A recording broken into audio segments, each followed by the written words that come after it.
pendapatan kota, kenapa bisa keluar? Luas tanahnya ini adalah sekitar Dari oknum kah atau dari sehingga tanah itu seolah-olah benar-benar resmi. Historis tanah-tanah itu diprofil.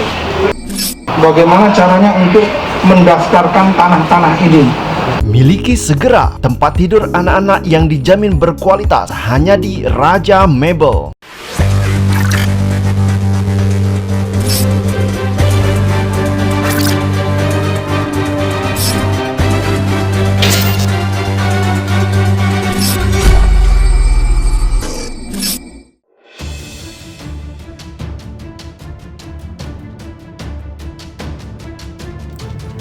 Tim penyidik Direktorat Reserse Kriminal Umum Polda Bengkulu kembali menetapkan 2 orang tersangka kasus mafia tanah jaringan Satria Utama alias Ujang Satria yang telah divonis majelis hakim dengan hukuman 2 tahun 8 bulan penjara atas kasus serupa.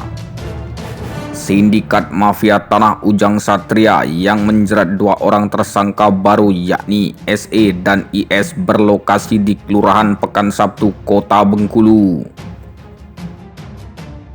Berdasarkan keterangan polisi, kedua tersangka memiliki peran masing-masing. Tersangka SE berperan sebagai pemilik lahan, sedangkan IS berperan membuat surat kepemilikan tanah atau SKT bersama Ujang Satria, termasuk yang memalsukan tanda tangan lurah maupun camat.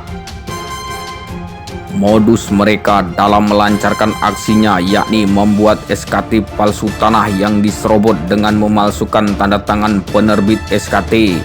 Mereka juga memalsukan tanda tangan saksi, lurah, camat, dan kemudian mengajukan surat slip pembayaran pajak bumi dan bangunan atau PBB. Polisi menyebutkan sindikat mafia tanah ini terorganisir dan tersistem karena mereka memiliki masing-masing peran dalam melancarkan aksinya melakukan penyerobotan tanah.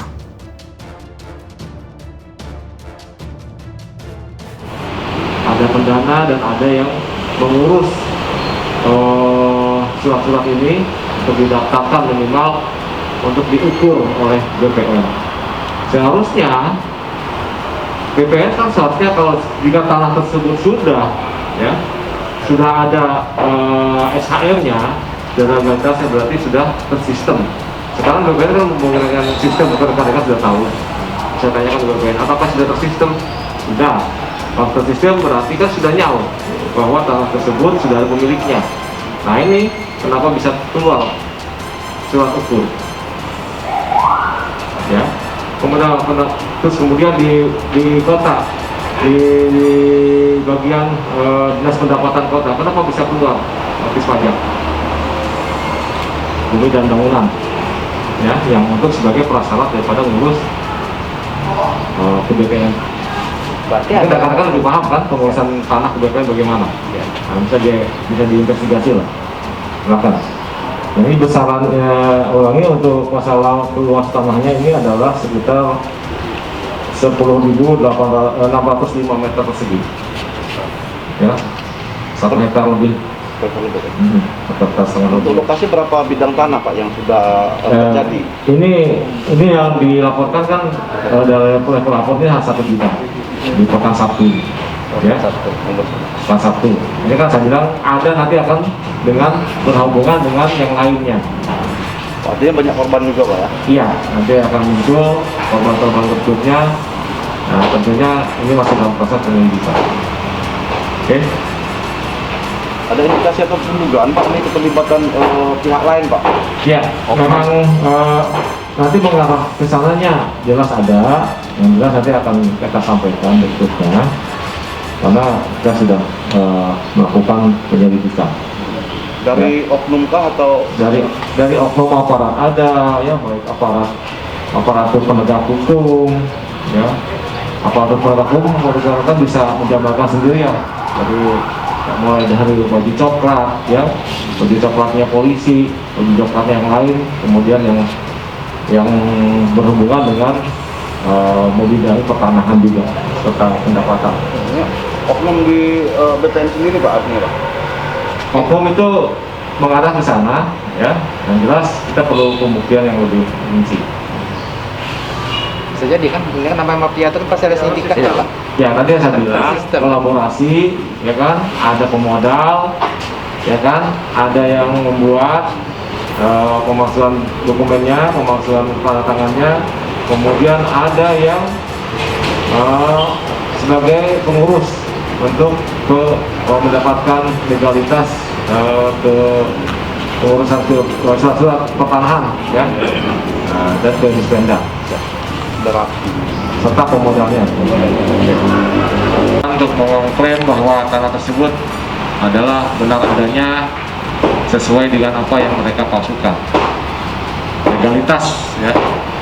Jadi mereka meminta untuk adanya legalitas sehingga tanah tersebut seolah-olah benar-benar resmi. Nah, ya, selain bukan saja program dari Kapolri, tetapi juga ini merupakan program pemerintah pusat, yaitu pemulihan ekonomi nasional, di mana aset-aset pemerintah maupun daripada kepemilikan pribadi itu harus bisa terselamatkan di era pandemi ini. Bagaimana caranya untuk mendaftarkan tanah-tanah ini? Salah satunya yaitu tanah-tanah tersebut dibuatkan pajak PBB. Kan salah satu syarat untuk mendaftarkan tanah itu. Yang kedua, asal usul tanah, yaitu salah satunya SKT, hibah, dan lain sebagainya. Nah, yang kasus ini asal usul tanah dibuatlah tadi itu SKT dan lain sebagainya.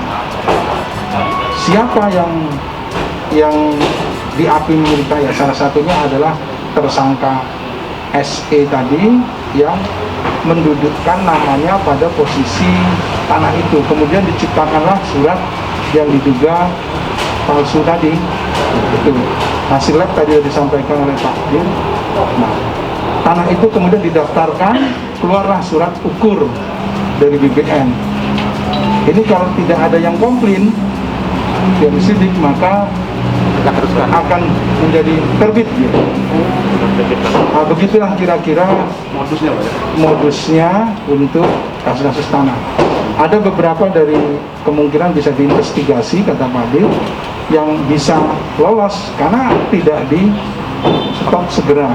Nah, seperti yang kasus ini kebetulan tim kita, penyidik kita, kemudian mengungkap itu, kebetulan juga yang pelapornya juga yang punya SHM, punya sertifikat juga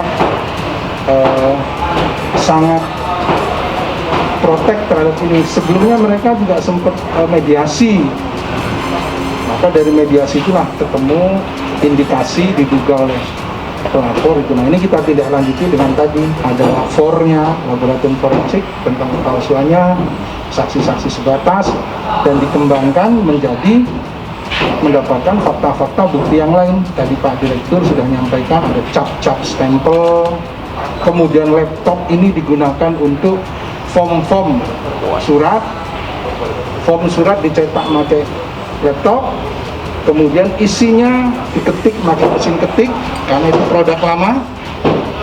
Diketik ya, masing-masing punya peran sendiri-sendiri tiga tersangka ini. Kemudian yang memasarkannya juga. Ini tambahan dari saya. Terima kasih. Raja Mebel, rajanya spring bed yang membuat tidurmu semakin nyenyak dan nyaman.